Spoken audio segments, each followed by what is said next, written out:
how to make a sticky header in Elementor. So here I've just logged into my Elementor account.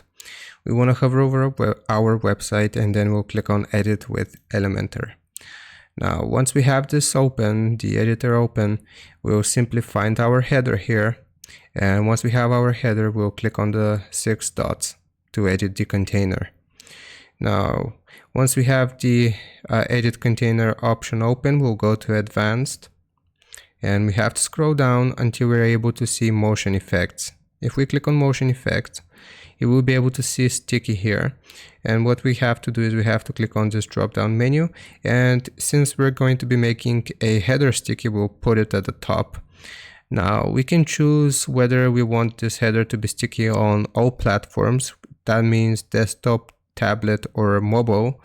For example, if we want to make it sticky only on desktop and mobile, we'll remove the tablet from here. And after we have done this, we'll simply publish our changes, and that's how you make a sticky header in Elementor. I hope this helps you out. Leave a like and sub, and I'll see you next time.